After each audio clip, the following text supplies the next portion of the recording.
Thank you,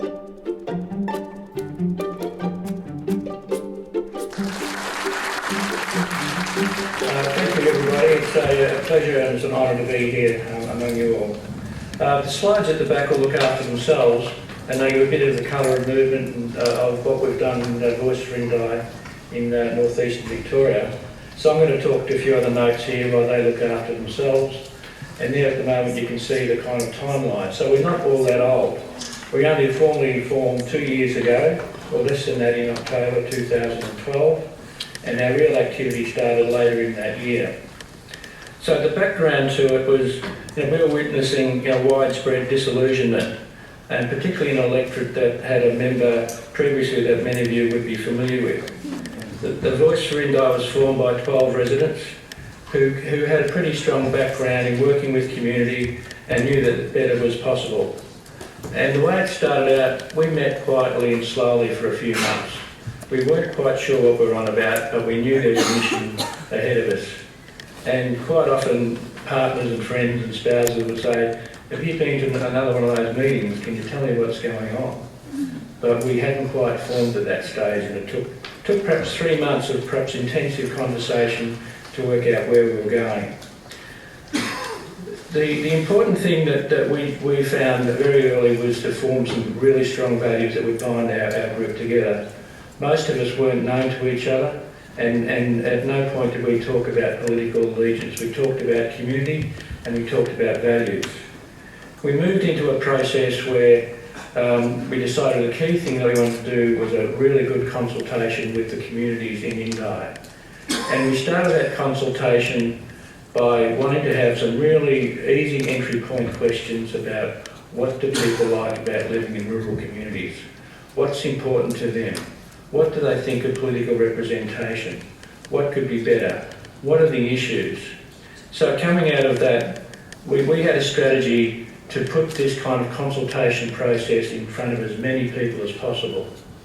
And we had over 50 consultations, and they were a range of things that we call kitchen table conversations, but they were held in pubs and in workplaces, around kitchen tables, and in camping grounds, wherever there's a community of people meeting. But prior to that, we did some pretty serious training of people as well. Some members of our group are training professionals, and they put their energy and resources into supporting all those who wanted to play a hand along the way. The launch of the actual report, and you saw a couple of slides there, happened on the 19th of May last year. And that was also the date when we announced our preferred candidate in the upcoming election, and that was Cathy McGowan. But a point of distinction is that Voice for Indi decided we weren't going to be a political party. We were going to be one about consultation and community engagement. And as a consequence, we don't have a membership kind of base. If people say we want to join, well, there's nothing to join apart from kind of signing up to the values. And throughout the campaign, we had over 600 people play a pretty active role in our campaign. And along the way, the only thing we asked of them was to sign up to the values. And that gave people enormous discretion on what they could do and the kind of activity they could participate in. And also from a structural point of view, that meant that we started to actually lose sight of what people were doing. But we were hearing really good feedback about things going on there. And at no point did we have to pull anyone up to say, look, you're crossing a line. The other item that was of interest is that the media kind of struggled to understand what we were on about. They were used to kind of a head-to-head confrontation and thought, well, who are you going to do battle with? Where's the enemy here? Is it the local member? And we actually never actually mentioned the local member's name throughout the whole period. But because we're a respectful group, before we launched upon this, Cathy and I had a meeting with the local member in December 2012, because we didn't want her to be caught by surprise and find there's some work going on in her electorate that she wasn't aware of. So although it wasn't stated, implied in there was an invitation for her to participate. We received 11 minutes, and she didn't quite understand what we were about, and she told us that the people of her electorate were only interested in the cost of living. So yeah, we were pretty careful to make sure that any of our kind of encounters with her were done on a respectful basis. And throughout the campaign, although there was plenty of opportunity to bring out the darker side of some of her activities, from within Indi that didn't happen. And people who signed up to our campaign were under that kind of marching orders as well. But that was going to be pretty negative space to enter into, and that's not what we're on about. A key to our work was not talking to just ourselves. Indi has always been a conservative seat, and Indi has existed since Federation. Although there's one period in the 1920s when the current Conservative member forgot to nominate, so there's a 3-year period when actually that wasn't Conservative.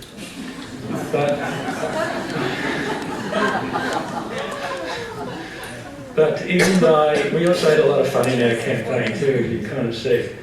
But in Indi, it's a Conservative seat, and we knew that we weren't going to make a lot of ground by just talking to people who weren't of Conservative nature. The background to the actual split was a 60-40 split between Liberal and Labor, whereas 12 years earlier, when the member was first into the electorate, it was kind of a 70-30 split.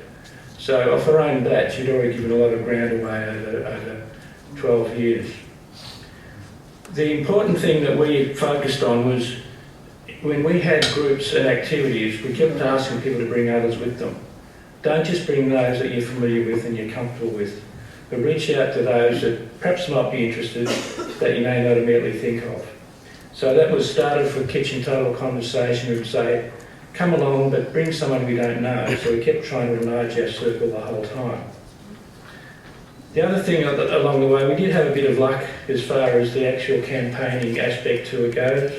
You can see on that slide, drawing well on the ballot's important, and Kathy drew number 2. There was also some other opportunities which, from a timing perspective, were a real jewel, and some of you will probably remember the comment made by Tony Windsor on Sunday Morning Insiders program when he was just announcing his retiring from Parliament. And on that show he made the offer through TV. He said, I'm willing to come down and help the people of Indi. And we actually battled with that, and we had a contact within an hour from his offer saying he's genuine, he'll come down and do what he can for you. But at the end of it, we agonised and we said, no, thank you, Tony.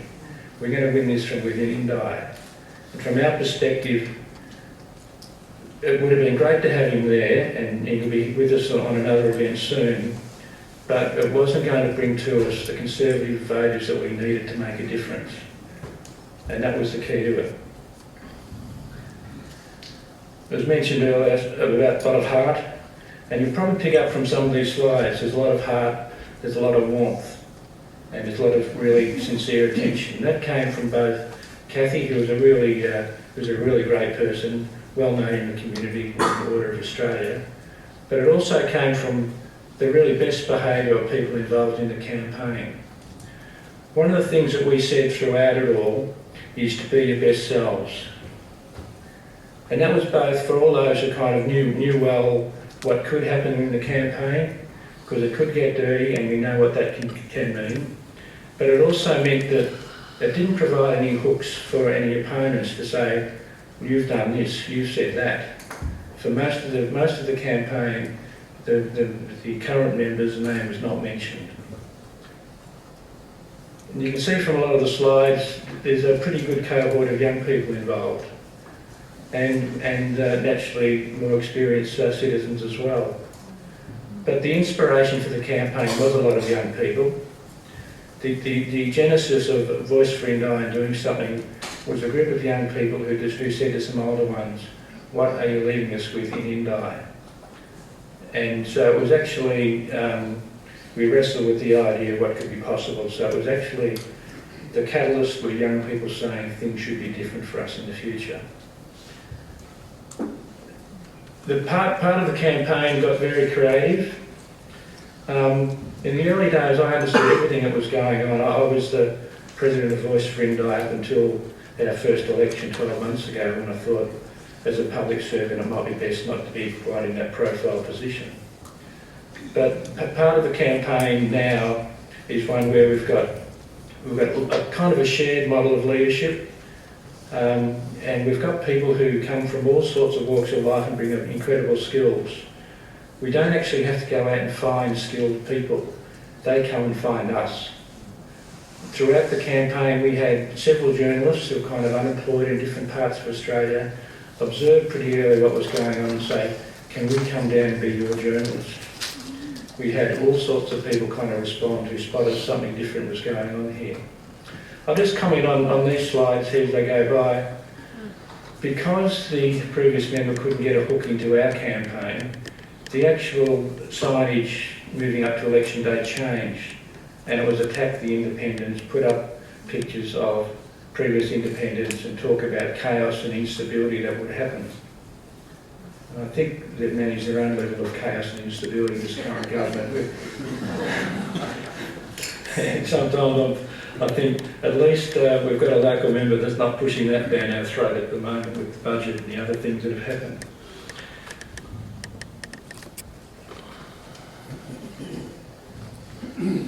One of the items I've just wanted to touch on about being creative, there's and it seems that are kind of elegant and smart, and we tried to find ways to put things in ways that would attract people.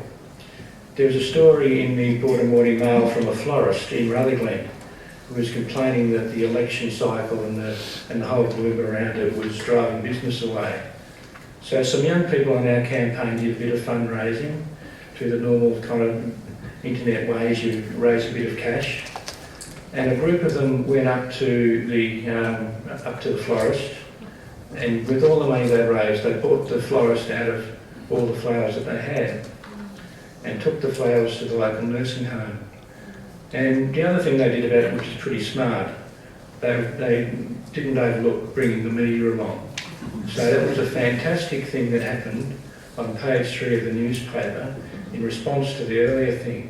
So they presented Voice for Indi and Kathy in the campaign as a bunch of people who were a little bit quirky, but they were inoffensive, out for the benefit of the community and weren't a threat. And through that we're starting to engage more and more with conservative elements of the local population. You see a few slides here with election night. And the election night was held at the Wangaratta Performing Arts Centre, and we had about 300 people there. And on election night, the kind of verdict seemed to be, we came close but no cigar. And there were a couple of journalists there, because the journalist was starting to follow us around and said, I cannot believe you're all so happy, you've lost. And it's even at that stage, there's still not quite an understanding that the early goal was around making this marginal, getting people engaged, getting things competitive and getting communities talking again, which is what happened. And it was very, very nice that it was only a couple of days later when you might recall there was 1,000 votes that were mislabelled. They were never lost, they just had a wrong label sitting on who won those 1,000 votes, and they belonged to Kathy, so that suddenly swung the picture to be Kathy being in front. So there's a lot of us who, this is our first campaign, and all of this stuff that started to happen that none of us were familiar with. There's a slide up here now about scrutineers. We barely knew what a scrutineer was, but this was now a line ball game, and we needed to recruit 40 scrutineers to cover the next 10 days of kind of pretty intensive activity. And I had to go at being a scrutineer, and it's not something for the faint-hearted. You've got to be able to stand toe-to-toe with an opponent that says, no, that one says this, it's not that, it goes in this pile. So we had to kind of recruit a special breed of person, which happened. There's one story where Dennis went to recruit a mate of his and told him the story and said, Dennis, let me at him. So we drew on whatever skills we could that would play an important role in the campaign. When the concession came 11 days later, it was a gracious concession. But in Indi, there's a lot of positive things going on right now, but we've still got a rump of people who don't accept what happened. they think that what's going on now is not the norm, and it is something that they hope can make go away. Here's some shots of, this is 2 weeks after the election. We're back at Oxley Hall, and we had to expand the hall. It's already a pretty big hall, but we had to expand it to take 600 people. And there was a lot of really strong involvement and celebration that night, and that was the kind of thing where you just paid $5 a head to come in and it covered all expenses, and people thought that was kind of the time of their lives for that night. Now, speaking about kind of commitment, some people along the way in the campaign, this was the first time they'd ever stepped up. I spoke to someone and said, look, you could play a role in this, and they said, no, I'm not a political person. But I said, you're a community person, and they were. And by the end of it, this person and several others remarked something else pretty similar. This is one of the best things they've done in their lives, with the kind of engagement and support and camaraderie that they receive from different people. Sal Kimber, some people may know her, but she's quite a good singer, and she became the voice of the campaign. And all of these people who played on that night were there, providing their skills and services for nothing.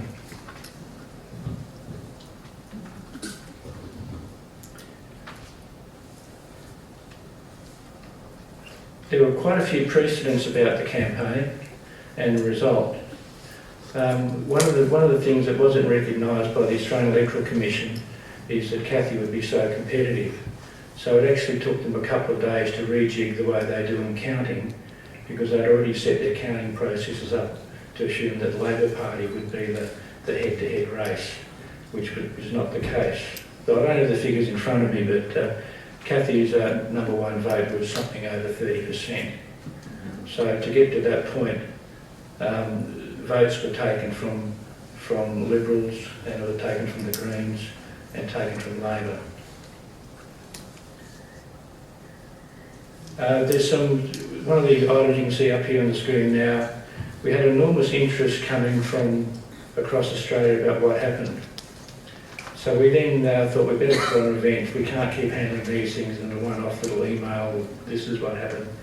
So on the 14th of June, we ran an event in Oxley, back at the Oxley Hall, that invited people along with a fee and to hear the full story of the campaign and what went on. Following on from that, we've got another event that was kind of been in the planning for a while. We wanted to keep the engagement going on how we do democracy in Indi. So we've got a couple of speakers there that you can see. I'm coming to the end of my 20 minutes, this is all time. One item here that we're going to make public pretty soon, and was made available to those who attended in June, was a really neat 2-page infographics that presents the short story of the campaign, right through to how we built it up as far as building a movement, right through to kind of the fundraising that we had undertaken. And we raised $137,000, and all of that was basically going in direct advertising and some other costs. And that far exceeds what normally happens for independents. And a number that's somewhere between $20,000 and $40,000 is common. So what happened here was really uncommon. And a lot of that money came from outside of Indi.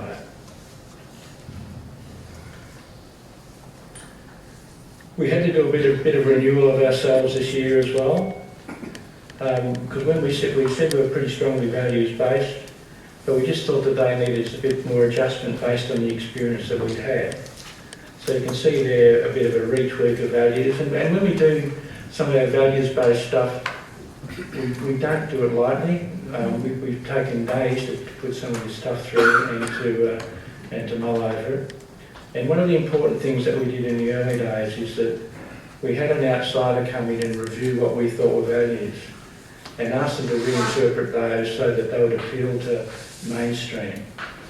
That wasn't good enough that those were close to the campaign and to the understanding of it all, understood it, and needed to apply and be readily picked up by all the others. So I'll just finish with a couple of things now. We did a whole day of presenting what this is about. So I'm really kind of just skipping through all of this. The other comment I'll just finish with is that people weren't with us on the journey the whole time. They had a lot of other lives to lead, and young people were coming and going with work and study and travel. And the same thing with people who could provide a short-term commitment. They said, look, I can give you a week, I can give you a month. And that happened while they went on with the rest part of their lives. And I can just reflect on, and it's a combination of young people and old people, but I just want to just reflect for a moment on a friend, Peter Jamieson, who did what he could for the campaign while he was battling a significant illness. So he was a good supporter of the campaign and was out there with one of the giant signboards in front of his place. And unfortunately, Peter passed away 2 days ago, which is the end of the first anniversary of Kathy being declared the winner in Indi. So look, I'm just sharing that because we all have a lot of fellow travellers on the journeys that we have, some for the whole journey and some part of the way. Some can make a small contribution and some can make larger, but they're all there and they all should be recognised. The other, just to finish with, in the campaign and also the moments leading up to it, I mentioned we had a bit of a shared leadership model. We had a little bit of structure with kind of formal roles, but the style of it was a bit like a peloton, and the different people would need to come to the lead at different times with their skill set, and then they would kind of fall to the back of the pack while other things were important and relevant. And that's kind of an analogy that kind of sits with me on how some of these longer term things happen. It's not always the same group, and some need to sit to the back and take a rest for a while others know that this is their terrain and they can step up and do it. So look, they're just some of the things. I didn't quite follow my script here, and there's probably some nice points that I've overlooked. But we're pretty generous at sharing the information that we've got on our website, and I recommend people have a look at that. And this pretty smart little document will be on that website after we complete our next event in October. So look, I think I'll leave it there, and I'm happy to answer questions when we get to this little panel situation.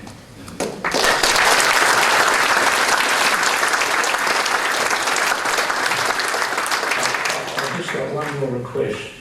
Today, I said the first anniversary is just passing now for Kathy's 12 months in office. There's actually an event going in Wodonga today at lunchtime and onwards. So with your permission, I'm going to send a little tweet to that group later on with your support from this conference. Anyone who doesn't want me to do that, put your hand up now. Thank you.